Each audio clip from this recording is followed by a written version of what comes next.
So channels are quite a broad group of disorders, as we've recently heard this morning. So I'm going to talk a little bit about muscle, but also about movement disorder, channelopathies, but also a little bit about the fact that things that we thought were channels are now what we call synaptopathies. So they're involved in the presynaptic terminal in vesicle release, and also transportopathies. So these are kind of terms that we try and put together to describe some of these disorders, the clinical and the genetics. So these are things like GLUT1, where things are transporters, and they are similar to channels, and we can certainly group them together with the clinical disorders that we see. So I work between Great Ormond Street, UCL, and the National Hospital. Our lab has recently merged with the Great Ormond Street Neurogenetics Lab, and we primarily do neurogenetic disorders. We focus on channels, paroxysmal or episodic conditions. Particularly, we're interested in not only the phenotypes and the genes, but also trials and treatments of these conditions as well. Treatments are slow in coming, shall we say, so many of them are experimental, and few of them have had an exact trial or a placebo-controlled trial that's been carried out. So this is just looking. So I took over from Anita Harding and Nick Wood a few years ago in our clinic, and if we look at our clinic in '95, a couple of years before Enza was in our lab, in fact, in the late '90s, and we used to see a very broad group of conditions. Only about 15% were diagnosed. Then recently I took a month's clinic printout and worked out that it's about 50% now, our diagnostic yield. But the conditions we see are very much spread out. So we say in '95 we used to see pretty much everything, but few were diagnosed. Now with specialist clinics, we see more rare disorders, more difficult disorders, such as paroxysmal conditions, and probably more ataxias. And these are often channel disorders. So I'm trying to sort of push and squeeze channel disorders into pretty much everything that we see. It's not quite the case, but now and I'll talk about how we've gone about looking at these conditions from a research and a clinical aspect. So if you look at movement disorders first of all, so these are paroxysmal or episodic disorders. These are things like chorea, ataxia, some of the early Parkinsonian conditions. I'm not talking about late Parkinson's disease, I'm talking about early onset Parkinsonism. Often these patients have dystonia as well. Then episodic, as in episodic ataxia, and then the dyskinesias. I'm not going to talk about the epilepsies, we've already heard about these this morning in great detail, as well as some of the migrainous disorders.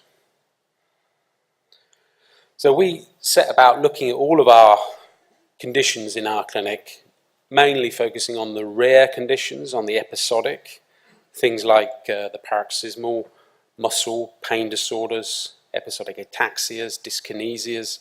We also looked a little bit, although I won't talk about it, the epilepsies and the migraine type disorders, mainly because we hadn't done a lot of genetics in them. We see a lot of them, and they're a group of conditions of great need. For example, cluster headache is often termed suicide headaches, and you would think that cluster headache would be a classical channel disorder. It looks like a channel, it comes and goes, it's very severe, but very little has been found on it. And this is why we included this group in our exome and genome sequencing program. I talked about channelopathy. So channelopathies, if we look up here, the sodium channel, potassium channel, calcium channels, these are the ones here. Then we talk about synaptopathies. These are the snare group of proteins, shall we say, SNAP25, PRRT2. These are the proteins that are involved in vesicle release. And this is quite a trendy area, and the Nobel Prize was awarded to Jim Rothman and colleagues about 3 years ago, who worked out how these vesicles were released. And recently, with PRRT2 being probably the most prevalent, we found that these genes are mutated in episodic and paroxysmal disorders, both seizures, movement disorders, migrainous conditions. So we know that there's channelopathies, synaptopathies, and then transportopathies. Again, It's slightly a buzzword, I suppose you'd call it. But these are things like GLUT1. These are transporters of glucose or other solutes. Most of these are solute-type transporter genes. So we set about collecting our cases, families.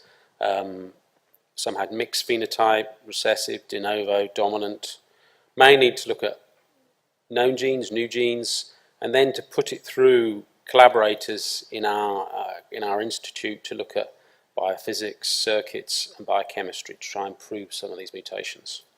Of course, now people can do RNA sequencing, which, and there's a very nice paper from Daniel MacArthur's group, sequencing muscle to prove some of the muscle disorders. And that was a very nice paper. We haven't included this here, is because obviously muscle, in muscle disorders, that fits quite nicely when you're doing transcriptome sequencing. But with the neurological diseases, it's very difficult to think about how you sequence lymphoblasts or fibroblasts to work out a predominantly CNS condition. So we haven't done that as yet. And we also established a number of collaborations with countries around the world to try and use their cases to develop our UK cases, to prove many of our mutations, to look at the extent of genotype, phenotype, pleiotropy, new genes, as people have already discussed. This has been very beneficial to the collaboration as a whole, being able to look across different countries. And if you find mutations, or the same mutation but the same phenotype across many countries, this is a very nice way of proving the mutation is pathogenic. So first of all, we looked at predominantly the channels, because we knew we would find them. So we looked at our paroxysmal cases, we looked at the migraine, hemiplegic migraine channels, we looked at the epilepsy channels. Of course, this is not all the channels, this is all the channels is a whole page. We looked at the episodic ataxias and then the paroxysmal movement disorders. So these are the groups that we focused on as a way of looking at known channel diseases. And I've highlighted PRRT2 because it's a gene I quite like. It seems to occur in everything.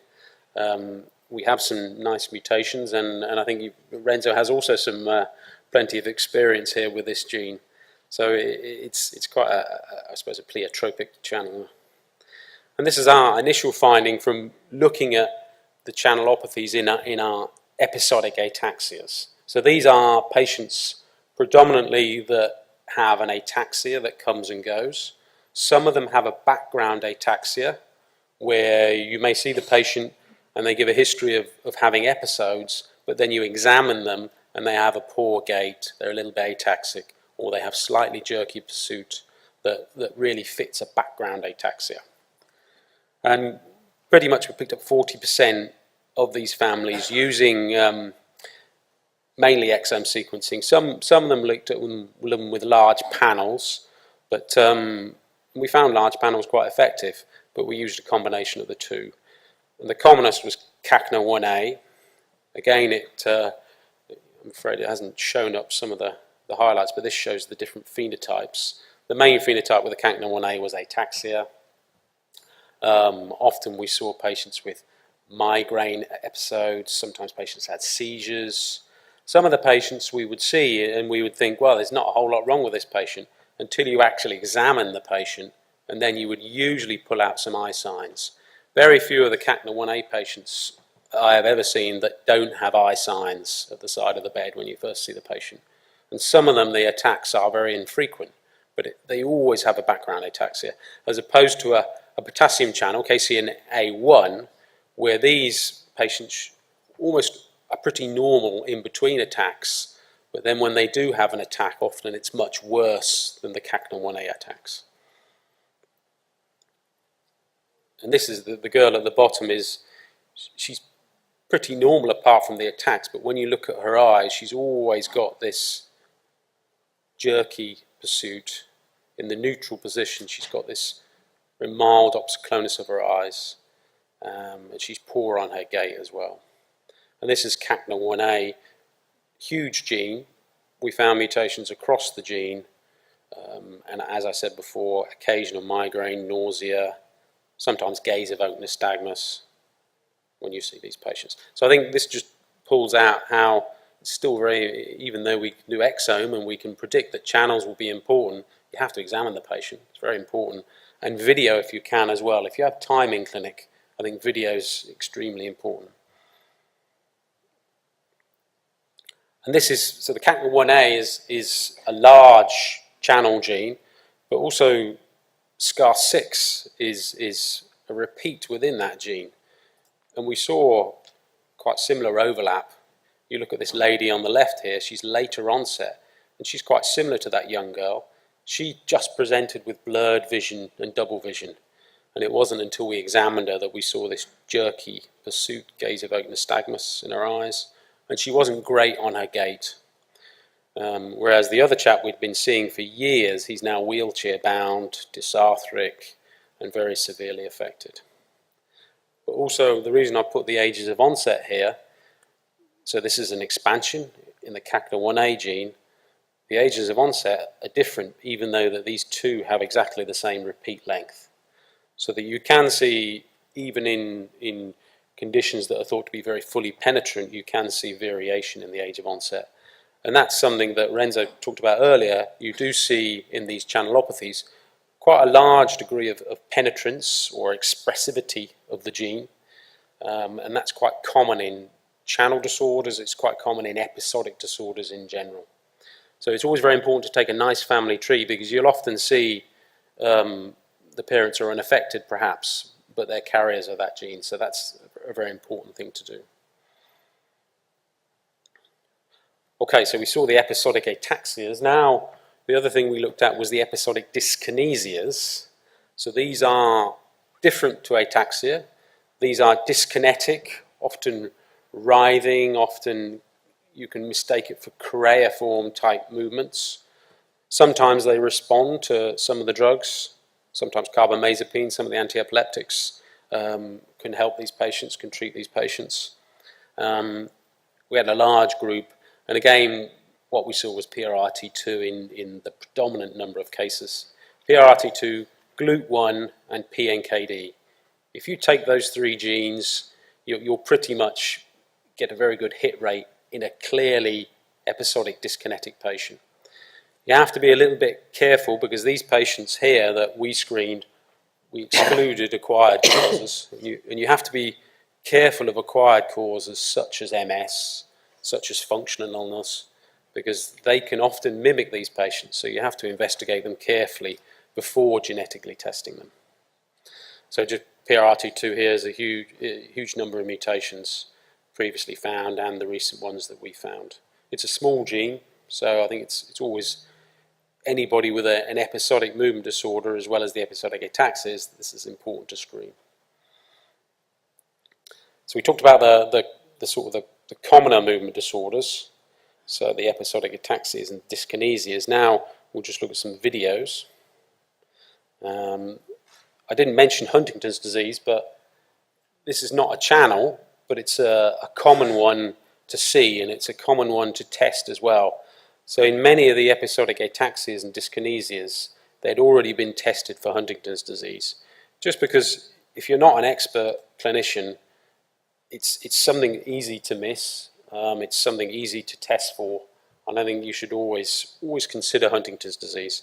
If you're at, I don't know if anybody was at Richard Scott's presentation this morning, but several patients that had been sent for genome sequencing were found to have Huntington's disease when they looked at some of the larger expansions picked up with their new expansion hunter. So I think people miss this disorder. It's important not to miss. Obviously the family tree here shows that there are clues to the diagnosis because of the anticipation within all of the repeat diseases. So in a way, if you take a careful family tree, then you can usually pick it up. But in another way, as you probably know, Huntington's family trees are there's often instances of suicide, often there's family car crashes within these family trees. These are disorganized families. And Huntington's disease is, as you can see, is a movement disorder. The commonest one we see is this PRRT2.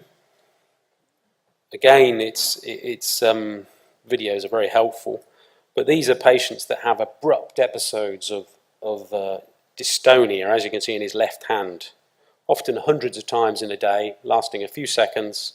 It's not painful, it's just slightly annoying and embarrassing from the patient. Often it's exercise provoked, but usually with PRRT2 it's noise or a sudden episode that causes this dystonic reaction, or this dyskinesia, usually in one of the upper limbs.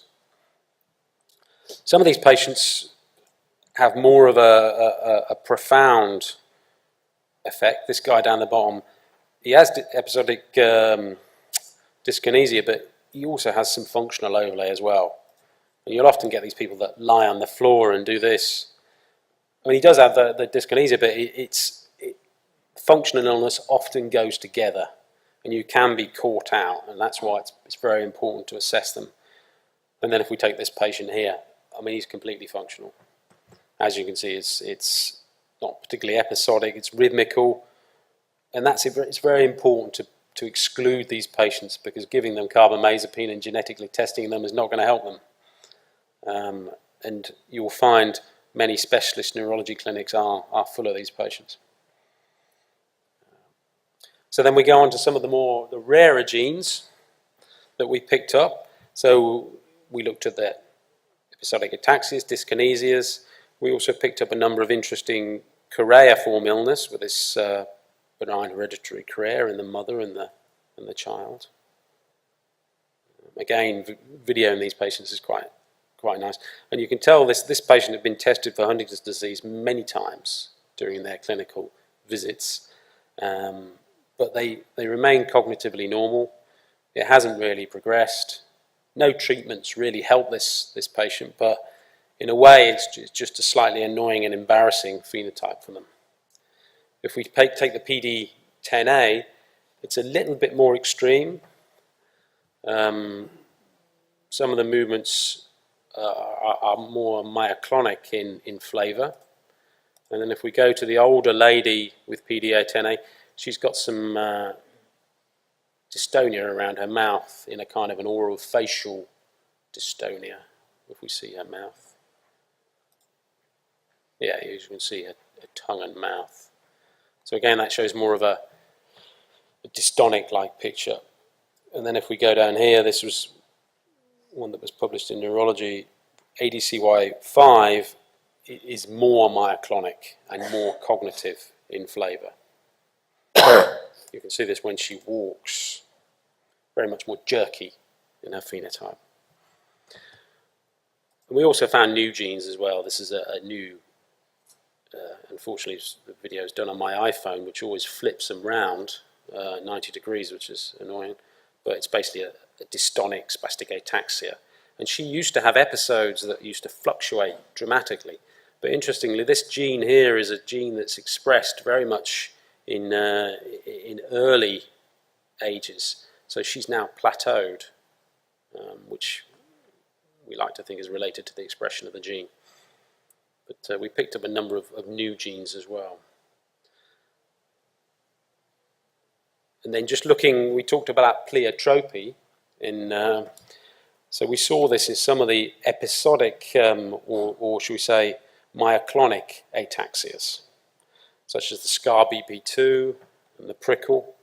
So prickle is not particularly common, quite rare. This is a man I've been seeing for years, and he basically just has a slowly progressive ataxia. We thought he might have MSA, multiple system atrophy, because it's quite severe, got bladder involvement, got a lot of pain and some GI dysfunction, and he was quite elderly.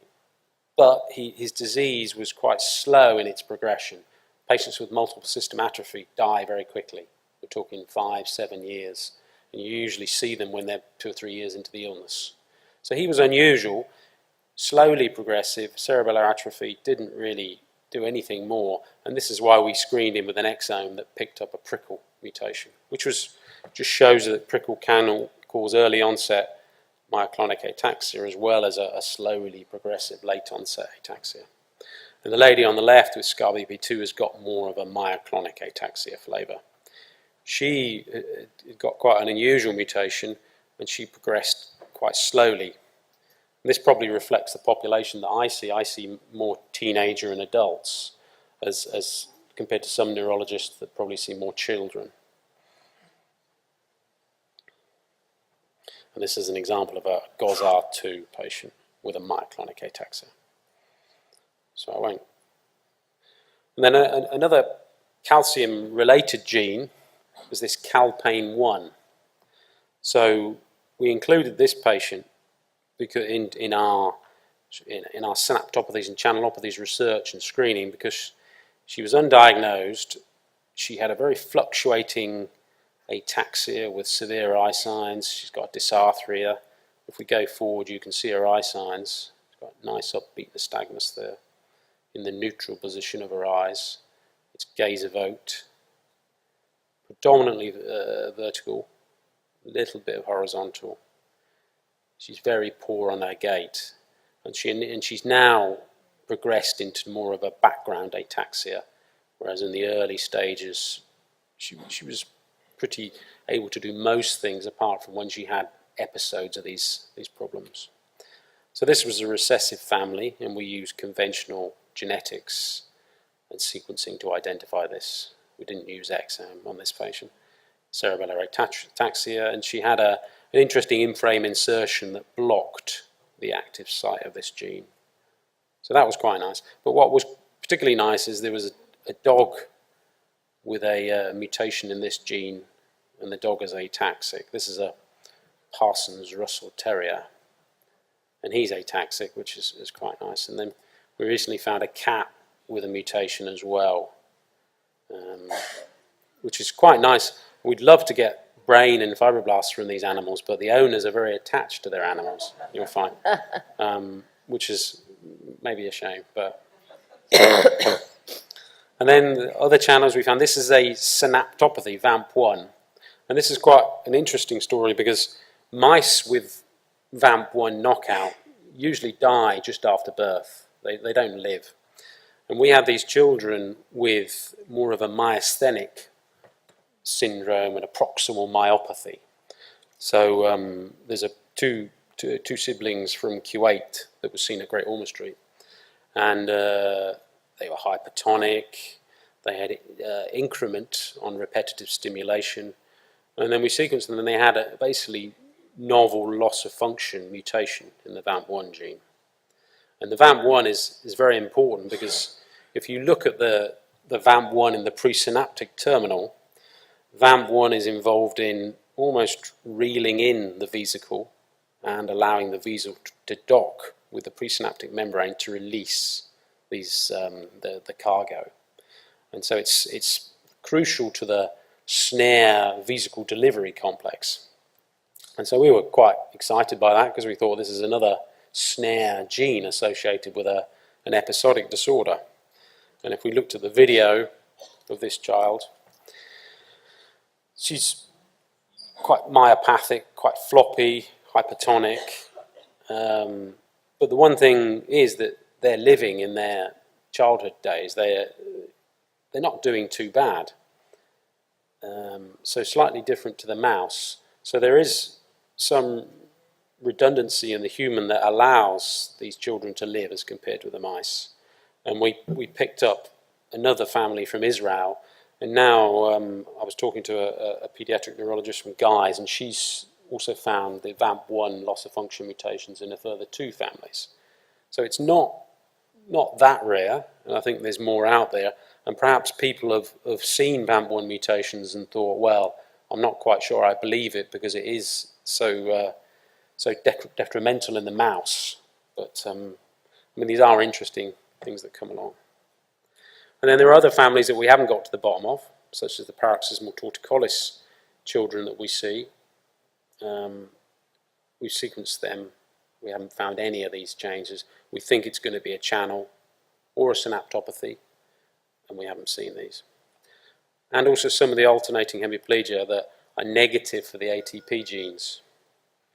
This is quite a profound dystonic patient, but many of these we haven't found anything in these patients. And the third group that we've struggled with, we have a number of families with geniospasm. As you can see, these chin myoclonus. And you might say, well, that's fine. You could go out on the town with that. You could, there's nothing wrong with that. But these patients are very depressed, very conscious of this disorder. And we've seen them in many different countries, this geniospasm. We've done genome, we've done linkage. We haven't found a region, we haven't found a common linkage across this problem.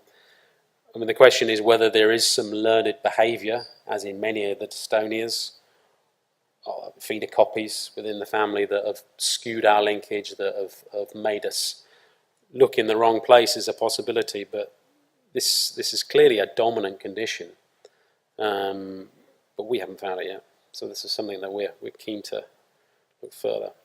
And then I think last of all, before I go into the more muscle ones, is some of the more Parkinsonian conditions. We've also found channel-related genes.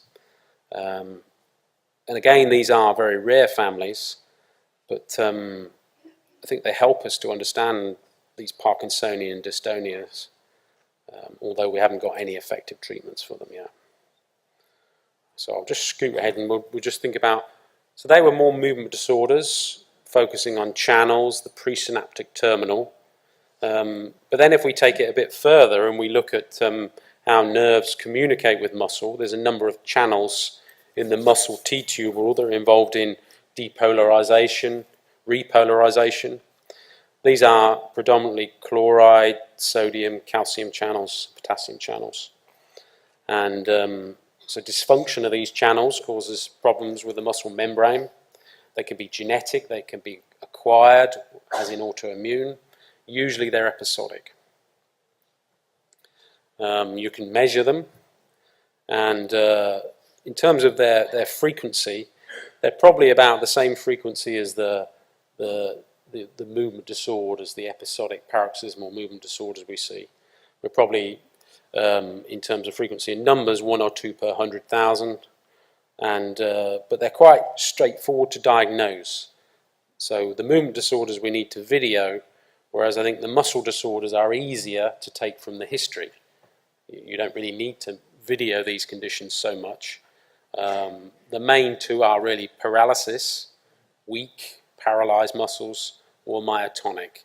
These are overexcited muscles, or they're stuck or stiff. So really they're two distinct disorders in the muscle channelopathies. And these are different to the myopathies, which are weak all the time, usually in a set fashion. This is one of the original videos. I quite like to try and get the original videos if I can. Not always they're published, but this is basically a man who has a congenital myotonia. As you can see, he's in his suit, but now you'll see him get up on the bed, very stiff, proximal weakness that comes and goes, usually exercise induced here. Quite muscular in his development, but when he gets up, he's very stiff. So he needs to warm up to get himself going. He exercises, and then he gets a little bit better as he does things. He's got rippling muscles, so you can't really see it at the moment. It's a bit of a black and white poor video, but you may be able to see that. And then when he shakes hands, he cannot release the grip. So he's obviously got some myotonia there.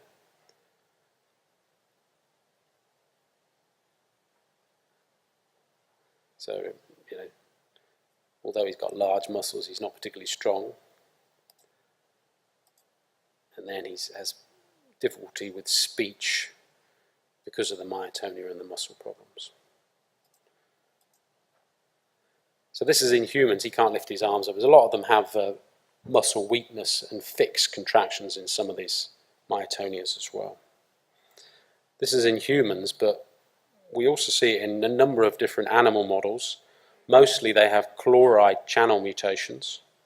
So many of you would have seen the goats in terms of the goats have a chloride channel mutation, but there's also kittens, and I've seen horses as well. They're the goats. People breed them mainly for kind of to put in zoos and things like that. They have a chloride channel mutation. I don't think anybody does anything else with them. And then if we look at the genes associated with this, so that the myotonias are mainly chloride channel, CLCM1, myotonia congenita, paramyotonia, SCM4A, and then the paralysis disorders, which are either hyperkalemic, hypokalemic, or normocalemic, and then the very rare disorders at the bottom here, the Andersen-Tawil syndrome and the thyrotoxic periodic paralysis. So they're the very rare ones. We don't really talk about those very much. It's the two, the myotonia and the paralysis, which are the commoner ones. So myotonia, again, it's stiffness, the muscles are stuck, difficult to move, diagnosed electrically or from the history. You can also pick out some of the syndromes associated with this. If you're taking myotonic dystrophy 1 or 2, because of time I'll skip forward. So myotonia, normal handshake, they can release it, that's fine. It does it again, that's fine. But then you get percussion myotonia. This is classical in myotonic dystrophy, as you can see with a thumb. Difficult handshake, he can grip, but he cannot release.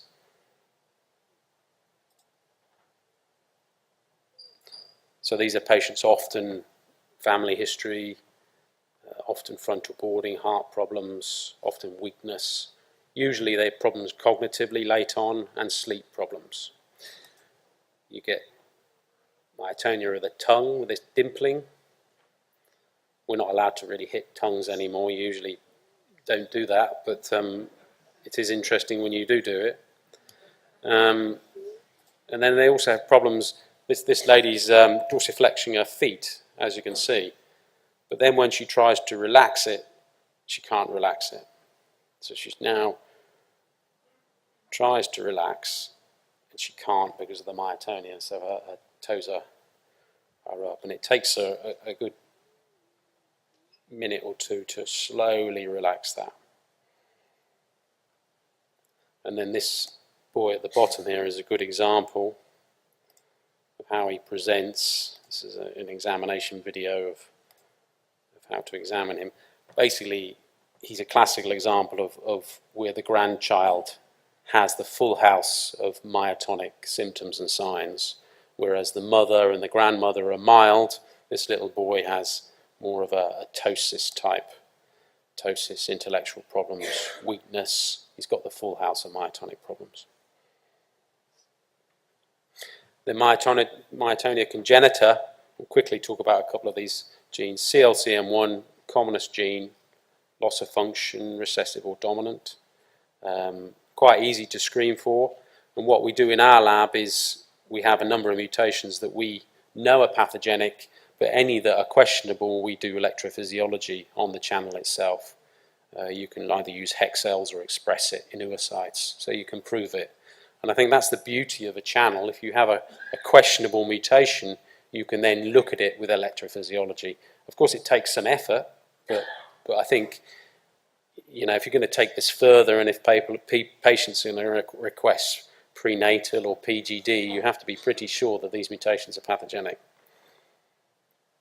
And again, with CLCM1, they warm up once they get moving, once they exercise, they're pretty good actually.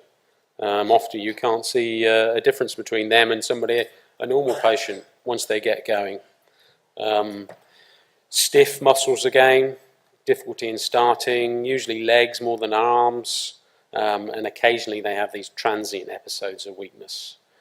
As they get older, they get more of a fixed, either contractures or a myopathy as they get older. And then if you've got the paramyotonia, the SCM4A, it's a different gene and the phenotype is different. These are patients that are worse in the cold. they're worse with repetition. Again, eyes and face commonly, dysphagia, respiratory problems, and sometimes in children they get this laryngeal type problems. Quite often this is seen in SCM4A. Often they're stridor. Sometimes they need to be ventilated very early on. And recently there was a brain paper where they screened a number of these families and found that they had SCN4A mutations. Typical workup in terms of the history, examination, bloods, neurophysiology, and then the genetics. EMG is important. You often don't need EMG with many of these patients because the history is classical.